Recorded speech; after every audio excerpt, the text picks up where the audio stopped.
दोस्तों, अगर हम बात करें लाइफ की तो हमारे पृथ्वी पर कई प्रजातियों की लाइफ देखने को मिलती है, लेकिन इनमें से सबसे ताकतवर और सबसे बुद्धिमान इंसानी है। और साथ ही में हम इंसान आज इतने आधुनिक बन चुके हैं कि आज के समय में हम धरती के बाहर अंतरिक्ष तक भी पहुंच चुके हैं।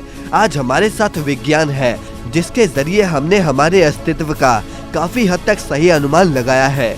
और सिर्फ इतना ही नहीं, बल्कि पृथ्वी ने कई करोड़ों साल से जीवन को अपने अंदर आसरा भी दिया है और आज भी देता आ रहा है। एक अनुमान के मुताबिक पृथ्वी पर करीब 87 लाख प्रजातियां पाई जाती हैं, जिसमें से केवल 15% प्रजातियों को ही हम इंसान खोज पाए हैं। लेकिन अभी सवाल ये आता है कि आखिर ये सभी जीव पृथ्वी पर आए कहां से? आखिर पृथ्वी पर जीवन की शुरुआत कैसे हुई? कैसे इस पृथ्वी पर हम इंसानों ने जन्म लिया? इसे जानने के लिए हमें समय में तकरीबन 4 बिलियन साल पीछे जाना होगा। ये वो समय है जब धरती अपनी शुरुआती अवस्था में थी, जहां से जीवन की शुरुआत हुई। दरअसल आज से तकरीबन 4 बिलियन साल पहले ये पृथ्वी ज्वालामुखी की लपटों में लिपटी हुई थी। अगर हम रिसर्च के हिसाब से देखें तो पृथ्वी पर जीवन संभव होना किसी चमत्कार से कम नहीं है। आज के समय में यहाँ कई प्रजातियों का जीवन देखने को मिलता है, लेकिन ये सफर इतना आसान नहीं है। इस प्रक्रिया को पूरा होने में ना जाने कितने मिलियन साल बीते। जब पृथ्वी पर आग के गोले पड़ रहे थे तब पृथ्वी पर बारिश के रूप में पानी गिरा, लेकिन ये पानी केमिकल और ऑर्गेनिक कंपाउंड से भरा था, जिन पर आसमान से कड़कती बिजली का गिरना बाकी था। इस बिजली के प्रभाव से पानी में मौजूद केमिकल एटम ने जुड़कर एक चेन बनाना शुरू कर दिया, जिससे जेनेटिक मटेरियल का निर्माण हुआ।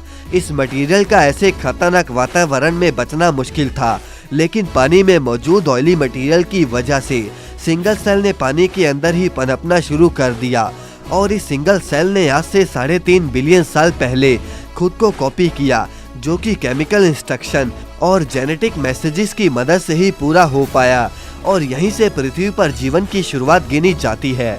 और सिर्फ इतना ही नहीं दोस्तों, इस सिंगल सेल ने अपने क्लोन की वजह से रिप्रोड्यूस करना शुरू कर दिया, जिसके कारण ये पृथ्वी पर सरवाइव कर सके। ये प्रोसेस ऐसे ही तकरीबन 2 बिलियन साल तक चलता रहा, लेकिन एक बार किसी कारण ये 2 सेल आपस में टकराए और इनके जीन्स भी आपस में मर्ज हो गए। इस मर्ज सेल ने भी अपने आप को कॉपी किया और इसे उत्पन्न होने में बाकी सेल्स ने भी इस प्रक्रिया को जारी रखा। अब इन सेल्स में एक के बजाय 2 सेल्स थे और ये लगातार अपने आप को कॉपी करते रहे और म्यूटेट होते रहे। जैसे जैसे म्यूटेशन चलती रही, पुराने जीन्स डिलीट होते गए और नए सेल्स बनते गए। ये प्रक्रिया ऐसे ही कई मिलियन सालों तक चलती रही। लंबे समय के बाद ये सेल्स एक दूसरे से काफी अलग हो गए और नतीजन उनसे कई बिलियन प्रजातियों का विकास शुरू हुआ। लेकिन हम इंसानों का विकास पानी के अंदर मौजूद वाटर वर्म से हुआ, जिनकी लंबाई 3 इंच की थी।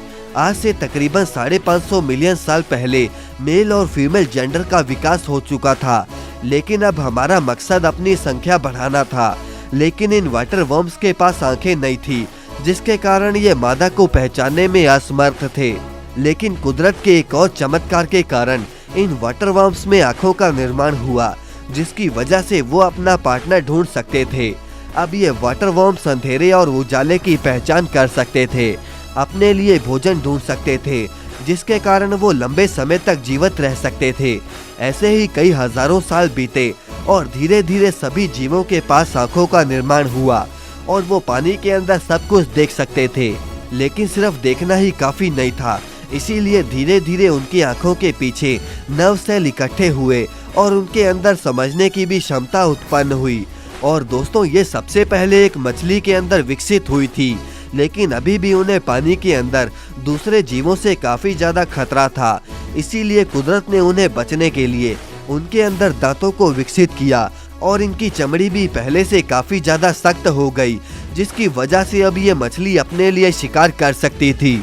लेकिन पानी के अंदर ऑक्सीजन की कमी होने के कारण और टॉक्सिक डाइऑक्साइड मौजूद होने के कारण इनका सरवाइव करना मुश्किल था। इसीलिए जरूरी था कि ये पानी के बाहर पृथ्वी की सतह पर आएं और ऑक्सीजन लेना शुरू करें। ऑक्सीजन लेने के कारण इनके अंदर लंग्स का विकास हुआ। लंग्स के विकास के कारण एक नई प्रजाति का जन्म हुआ, जिसका नाम था स्तुथेगा, जो कि पानी के अंदर और बाहर दोनों जगह सरवाइव कर सकते थे। स्थिरथेगा असल में ह्यूमी थे। इनके पास हवा में सांस लेने के लिए लंग्स और पानी में सांस लेने के लिए गिल्स दोनों ही मौजूद थे। लेकिन आज के मौजूदा इंसानों के पास सिर्फ लंग्स हैं, लेकिन हम फिर भी पानी में सरवाइव कर सकते हैं। पानी के बाहर रहकर स्थिरथेगा ने अपने जीवन की शुरुआत करी और आने वाले समय में ये इतिहास का रुख बदलने वाला था, क्योंकि ये पहला जीव था जो कि पहली बार पानी के बाहर आए थे। सूरज की तेज रोशनी में इनका सरवाइव करना मुश्किल था, लेकिन धीरे धीरे इनकी त्वचा सख्त होती चली गई और इन्होंने पृथ्वी पर सरवाइव करना सीख लिया। आज से तकरीबन 340 मिलियन साल पहले हम स्थिरथेगा से टाइसाइनेरिया में तब्दील हो गए और इसके साथ ही मोटी चमड़ी और पंजों का निर्माण हुआ ताकि ये जमीन के सख्त सतह पर चल सकें। लेकिन सूरज की तेज रोशनी में अंडों का बचना मुश्किल था, क्योंकि प्रजनन में इस्तेमाल होने वाली पुरानी प्रक्रिया अब धरती पर किसी काम की नहीं थी। इसीलिए उन्होंने एक नई प्रक्रिया को खोजा जिसे हम आज सेक्स के नाम से जानते हैं। इसके माध्यम से इन्होंने रिप्रोड्यूस किया और ये रेप्टाइल्स दुनिया के पहले जीव थे जिन्होंने अंडे देने शुरू किए और ये पूरे तरीके से पृथ्वी पर रहने के लिए सक्षम थे। ऐसे ही लगातार एवोल्यूशन का प्रोसेस जारी रहा और कई मिलियन साल बीते और एवोल्यूशन की वजह से अभी कौन सी प्रजाति आने वाली थी और कौन से जानवरों का एवोल्यूशन होना बाकी था, इसका अनुमान लगाना मुश्किल है। अगर आपको इसके आगे की एवोल्यूशन के बारे में जानना है तो कमेंट में हमें पार्ट 2 लिखना ना भूलें और इस वीडियो को लाइक करके चैनल को सब्सक्राइब करना ना भूलें।